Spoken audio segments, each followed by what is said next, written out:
Bismillahirrahmanirrahim. Assalamualaikum warahmatullahi wabarakatuh. Waalaikumsalam warahmatullahi wabarakatuh. Ya, kembali lagi bersama kami di podcast Taqwa Channel.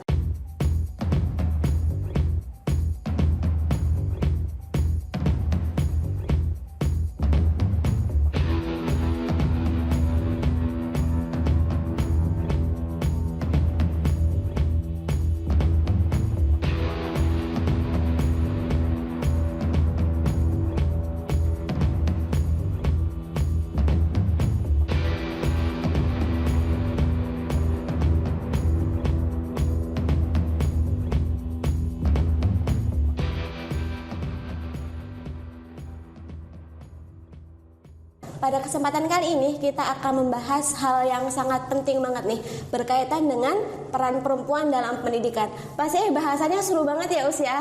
Berat sih. Oh berat ya? Oh seberat ya? Oke, ya ketika kita membahas mengenai peran perempuan dalam pendidikan, pastinya ini sangat penting sekali ya. Mengapa?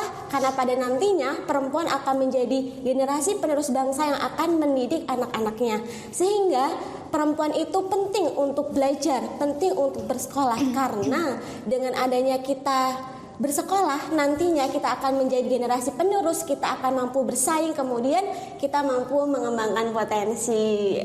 Oke, pada kesempatan kali ini kita akan berbincang-bincang dengan Ushani nih. Saya sapa dulu. Halo Ushani. Halo, assalamualaikum. Waalaikumsalam warahmatullahi. Gimana Us, kabarnya sehat? Alhamdulillah sehat. Terus Naswa? Alhamdulillah sehat. Ini agak flu aja dikit Us. Sama bindeng ya.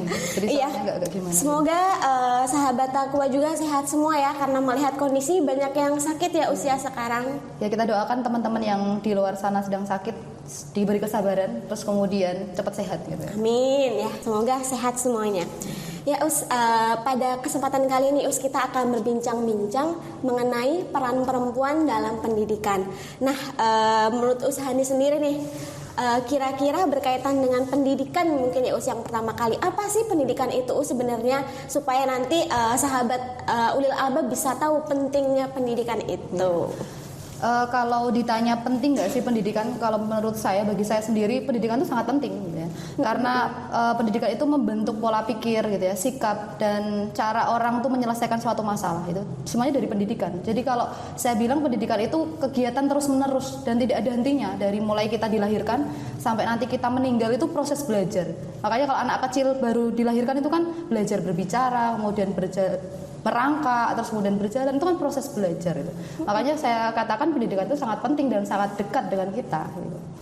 Seperti itu sih. Oh ya. Berarti itu sebenarnya pendidikan itu bukan hanya di lingkup sekolah aja ya Us ya? Iya. Jadi di kehidupan ini pun semuanya berkaitan dengan hal belajar dan mengajar. Jadi kalau kita masih berpikiran pendidikan itu hanya di sebuah lembaga gitu ya, sebenarnya pendidikan itu bukan melulu dikotak-kotakkan dalam sekolah gitu ya, bukan gitu ya. Jadi pendidikan itu proses belajar yang terus menerus gitu, yang ada proses belajar dan mengajar di dalamnya gitu.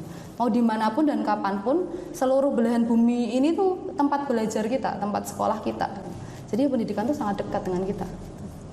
Berarti perlu diubah nih usia mindsetnya. Iya benar-benar. Ya oke, peringatan untuk kita semua ya, dan reminder berkaitan dengan pendidikan, bahwa ternyata pendidikan itu bukan hanya di bangku sekolah aja ya usia, tapi dimanapun tempatnya itu adalah proses pendidikan dan belajar buat kita. Terus Us, kalau melihat pendidikan di Indonesia sekarang nih Us, kira-kira gimana sih menurut pandangannya Ushani? Iya. Kalau menurut saya pribadi ya, pendidikan di Indonesia dalam hal ini pendidikan formal gitu ya. Ya seperti yang kita ketahui itu, pemerintah tuh berusaha mencari formula yang tepat gitu. Gimana untuk menyajikan pendidikan yang terbaik di Indonesia gitu. Kan sampai sekarang itu kan kurikulumnya selalu berubah ya. Pasti saya yakin pemerintah tuh sedang mencari formula yang tepat supaya muncul pendidikan yang berkualitas di Indonesia gitu. Pendidikan yang memanusiakan manusia gitu. Harapannya kan seperti itu. Tapi melihat kondisi sekarang ya, pandemi ini luar biasa ya pengaruhnya di semua sektor ya kan. Ya, termasuk di dunia pendidikan gitu ya. Memaksa dunia pendidikan itu harus melakukan pembelajaran jarak jauh gitu. Tapi menurut saya pribadi, pendidikan jarak jauh itu kan pasti punya kekurangan-kekurangan ya, dan tidak bisa menggantikan bagaimana kualitas proses pembelajaran secara langsung gitu. Walaupun media pembelajarannya menarik dan lain sebagainya, tapi kehadiran pembelajaran langsung guru itu tidak bisa digantikan dengan media pembelajaran sebagus apapun gitu. Karena esensi guru itu tidak hanya menyampaikan materi gitu. Kalau anak mau belajar dari internet itu bisa kan belajar sendiri. Tapi kehadiran guru ini tidak hanya menyampaikan materi, tapi ada pembelajaran moral tersendiri yang nggak bisa digantikan sama media online gitu. Menurut saya seperti itu. Kondisi sekarang ya pendidikan di Indonesia. Ya karena memang kondisinya yang tidak kita harapkan ya di kondisi sekarang ya kita hanya bisa untuk menjalankan dan mengoptimalkan sebaik-baiknya. Ya kita kan manusia itu kan harus bisa beradaptasi ya usia. Jadi karena kondisinya seperti ini ya mau tidak mau termasuk sektor pendidikan harus mengikuti gitu, harus bagaimana supaya pendidikan itu tetap berjalan walaupun pasti tidak bisa tergantikan. Yang namanya pendidikan secara langsung dengan pendidikan jarak jauh itu pasti ada bedanya gitu. Ya kita berharap pandemi ini segera berakhir gitu ya. Karena kehadiran guru itu tetap dibutuhkan seorang anak, seorang siswa gitu ya. Karena kegiatan mendidik itu tidak bisa digantikan dengan benda mati gitu ya. Walaupun kita misalnya gurunya hadir ya secara Zoom, tapi kan tetap tidak rasanya, feel-nya, pengasuhannya tetap beda rasanya gitu ya. Jarak jauh itu kan nanti pasti ada kendala sinyal lah atau apapun gitu ya. Pasti anak tuh tetap butuh kehadiran guru gitu. Jadi nggak bisa digantikan gitu ya. Semoga pandemi ini segera berakhir, kita bisa sekolah secara normal seperti biasa gitu ya. Dan esensi pendidikan yang kita butuhkan tidak hanya pendidikan intelektual saja gitu ya, tapi pendidikan yang lainnya terutama moral ya, karena miris banget ya sekarang ini anak-anak kita gitu ya. Tetap butuh kehadiran guru gitu, dan pembelajaran secara langsung. Ruhnya guru itu akan kerasa ya. Kalau kita berbincang mengenai bagaimana Islam memandang pastinya ketika kita membahas Islam memandang perempuan kan juga luar biasanya bagaimana Islam memuliakan kita ya sebagai seorang perempuan gitu. Nah, kalau menurut Hani sendiri gimana sih Islam dalam memandang pendidikan dan perempuan? Di Islam sendiri seperti kita ketahui ya kita sebagai perempuan tuh Masya Allah luar biasa dimuliakan gitu ya. Ada beberapa aspek sih kalau boleh saya sampaikan gitu ya. Ketika perempuan menjadi seorang hamba gitu ya, perempuan itu tidak dibedakan dengan laki-laki gitu. Jadi di mata Allah tuh laki-laki dan perempuan itu sama. Yang membedakan ya hanya amal dan ibadahnya saja gitu kan. Kemudian ketika menjadi seorang istri gitu ya, perempuan tuh juga punya peranan yang sangat penting gitu ya. Contohnya perempuan tuh sebagai figur ketenangan bagi suami gitu ya. Masya Allah gitu ya. Jadi untuk figur ketenangan, jadi sumber ketenangannya laki-laki itu ada di perempuan gitu ya. Jadi ketika menjadi seorang istri, perempuan tuh menjadi teman, menjadi sahabat, menjadi kawan untuk menghadapi problematika hidup gitu ya. Kan kalau namanya orang berumah tangga itu kan pasti banyak problemnya gitu ya. Nah perempuan ini menjadi sosok penguat laki-laki dalam menjalani mahligai rumah tangga. Bahasanya berat banget ya. Terus kemudian ketika menjadi seorang ibu sebagai orang tua, Masya Allah lagi gitu ya, perempuan dimuliakan lagi gitu ya. Bahkan Rasulullah kan mengatakan ibumu baru ayahmu gitu ya. Luar biasa kemuliaan yang kita dapatkan sebagai seorang perempuan ketika menjadi orang tua gitu ya. Dan perempuan itu punya tanggung jawab yang cukup besar ketika menjadi seorang ibu sebagai orang tua gitu ya. Sebagai madrasatul ula atau sekolah pertamanya anak gitu. Mau tidak mau tanpa mengesampingkan peran seorang ayah ya. Karena perempuan itu punya keistimewaan mengandung, kemudian melahirkan dan menyusui, otomatis kedekatan batinnya lebih dekat dengan anaknya gitu dibanding dengan bapaknya gitu. Maka kalau boleh saya bicara gitu ya, perempuan tuh memang sekolah pertamanya anak. Anak tuh belajar apapun yang pertama itu dari ibunya. Bahkan ketika dalam kandungan pun nutrisinya, kemudian diajak ngobrol itu kan juga ibunya gitu. Maka luar biasa, Masya Allah kita diberi keistimewaan. Begitupun dengan ketika seorang perempuan itu di dalam lingkungan sosialnya pun kita punya hak dan kewajiban yang sama gitu ya. Jadi Islam tidak membedakan gitu. Seorang perempuan itu juga punya kewajiban untuk beramar ma'ruf nahi munkar gitu. Tidak ada Allah mengatakan yang wajib menyebarkan kebaikan atau memberikan nilai-nilai kebaikan hanya laki-laki, kan tidak ya. Seluruh umat muslim tanpa memandang itu laki-laki ataupun perempuan gitu. Maka kita perempuan juga punya kewajiban untuk beramar ma'ruf nahi munkar gitu. Maka saya katakan luar biasa Allah memberi keistimewaan ya di agama Islam, terutama kita perempuan tuh dari beberapa aspek yang saya sampaikan tadi. Toh juga dicontohkan juga dalam sebuah riwayat gitu ya, Rasulullah tuh meminta gitu ya seorang penulis jahiliyah untuk mengajarkan salah satu istri beliau Hafsah untuk menulis dan membaca gitu ya. Luar biasa kan. Jadi bukan berarti di zaman dahulu tuh Rasulullah istri itu cuma di rumah gitu ya, nggak boleh tahu apa-apa. Ternyata Rasulullah pun juga memperbolehkan istrinya untuk belajar gitu. Bahkan yang kita tahu Aisyah radhiyallahu anhu, beliau juga pandai membaca Al-Quran, kemudian beliau menjadi salah satu ahli fikih gitu ya, perempuan itu. Itu berarti kan tidak ada pengkotak-kotakan kalau ahli fikih itu harus laki-laki gitu kan, tidak.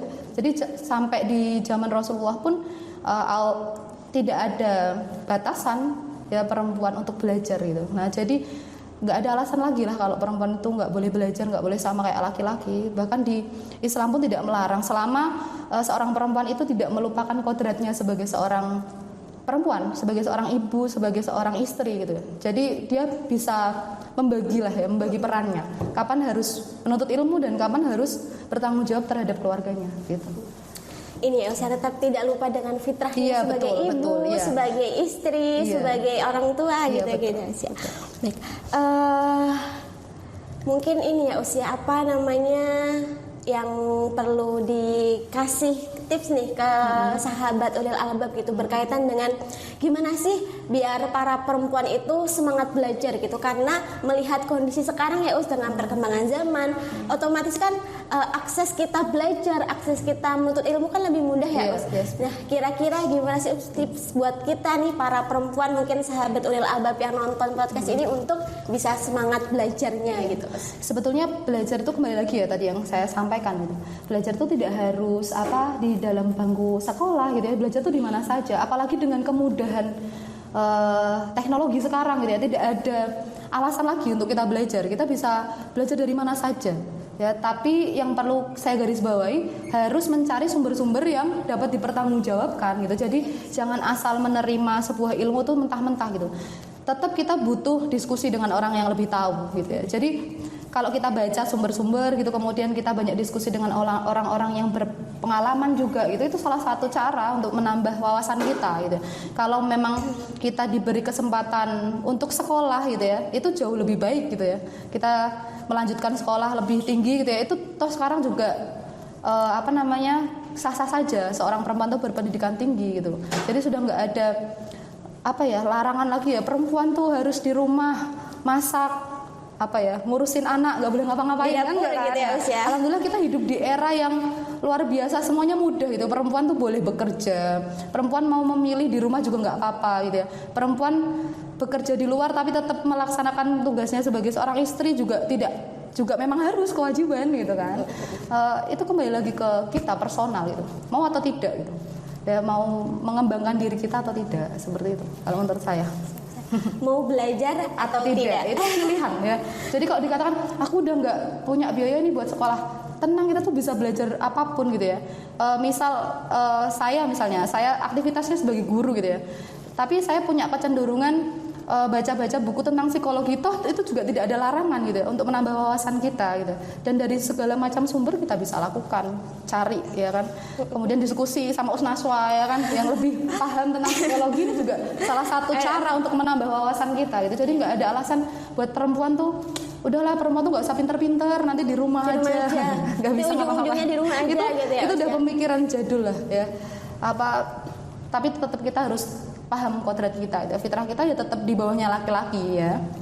Ketika di rumah ya kita tetap hormat kepada suami kita gitu ya. Tidak boleh lebih tinggi dari suami kita. Tapi ketika kita di luar, aktivitas apapun kita tetap sama kok. Kita punya hak dan kewajiban yang sama dengan laki-laki. Jadi teman-teman yang di luar sana gitu ya, kita perempuan gitu ya, tetap harus menambah wawasan kita gitu ya.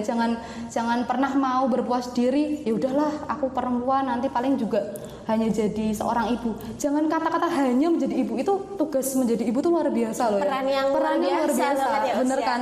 Jadi kalau ada yang bilang, oh kamu tuh cuma ibu rumah tangga, ngapain sekolahnya sampai S2 gitu ya. Kan kadang masih banyak ya, saya yakin, dan bahkan yang julid itu justru perempuan juga. Itu nyakitin gak sih? Ya, ngapain sih udah sekolah S2 habis itu di rumah gitu. Itu kan pilihan ya, ketika seorang perempuan sekolah S2 kemudian jadi ibu rumah tangga, itu sah-sah saja, nggak dosa gitu ya.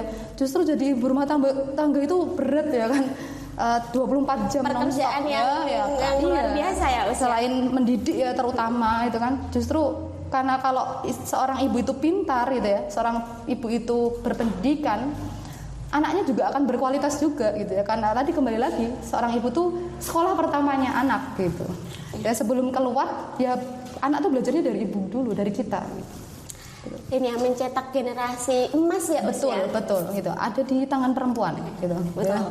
Tanpa mengesampingkan peran laki-laki loh ya. Jadi bukan berarti nggak butuh laki-laki, enggak, ya tetap butuh ya. Laki-laki tuh ya tetap menjadi pemimpin gitu ya, penentu arahnya gimana. Perempuan itu jadi asistennya gitu ya. Pendukung laki-laki gitu. Maka ketika perempuannya juga berpendidikan jauh lebih mudah kan, lebih enak gitu ngaturnya gitu. Ya, benar-benar. Tadi ya untuk motivasi yang disampaikan Ushani berkaitan dengan motivasi pendidikan, kita harus belajar mau nggak mau dan kita harus memaksakan diri sendiri untuk mulai belajar gitu. Kenapa? Kalau misalnya kita bermalas-malasan, kita siap ya usia dengan menampung kebodohan untuk ke depan kelak seperti itu. Semoga dengan reminder dari Ushani ya menambah motivasi kita semua untuk semangat belajar ke depannya dan masih ada waktu untuk memperbaiki diri pastinya ya Us ya. Oke, mungkin udah banyak yang disampaikan ya Ushani tadi berkaitan dari pendidikan, kemudian melihat gambaran kondisi pendidikan yang ada di Indonesia ini saat ini seperti apa, kemudian bagaimana perempuan mendidik. Kalau dari Ushani sendiri ada closing statement nggak nih Us untuk sahabat Ulil Albab yang sedang nonton podcast kita? Ya, mungkin sedikit ya. Kita mengambil dari contoh sejarah saja di Indonesia yang paling dekat dengan kita tuh ada sosoknya Ibu Kartini ya. Ibu Kartini itu salah satu pendobrak gitu ya, pendobrak kesetaraan antara perempuan dan laki-laki gitu ya. Walaupun beliau hanya dengan tulisan-tulisan beliau itu ya, yang kita kenal dengan habis gelap terbitlah terang. Itu menjadi sebuah pendobrak pemikiran-pemikiran bahwa perempuan itu harus maju juga gitu. Bahkan diperkuat lagi dengan statementnya Pak Karno bahwa seorang perempuan itu tiangnya negara gitu ya. Jadi ketika perempuan itu baik gitu ya, baik dalam hal ini tuh ya pendidikannya, kemudian kualitasnya, sifatnya. Ketika perempuan itu baik, maka baiklah negara itu. Jadi kalau saya boleh berpesan gitu ya, ketika kita mendidik anak laki-laki, maka kita hanya menyiapkan 1% atau 1 orang ya, pemimpin. Tapi ketika kita mendidik seorang perempuan, maka kita akan menyiapkan sebuah peradaban yang lebih besar gitu ya. Maka wajib bagi kita berbangga sebagai perempuan, tapi justru ini menjadi tanggung jawab yang besar untuk kita gitu ya. Sebagai perempuan untuk benar-benar menyiapkan diri gitu ya sebagai seorang manusia, sebagai seorang istri dan sebagai seorang ibu nantinya gitu ya, kita harus menjadi perempuan-perempuan yang berkualitas gitu. Tidak hanya intelektual tapi secara emosional dan spiritual gitu ya. Karena dari ibu yang psikologinya bagus gitu ya, akan tercetak anak-anak yang psikologinya bagus juga gitu. Coba kita bayangkan ketika ibunya itu mentalnya nggak bagus gitu ya, anaknya jadi sasaran gitu. Maka intinya gitu ya, perempuan harus terus belajar karena perempuan menjadi tiang peradaban gitu. Itu menurut saya. Kasih. Ya karena kasih sayang, ketulusan itu akan sampai ya usia. Baik. Betul. Ya menjadi perempuan yang berkualitas, perempuan cerdas, perempuan kuat dan perempuan yang hebat.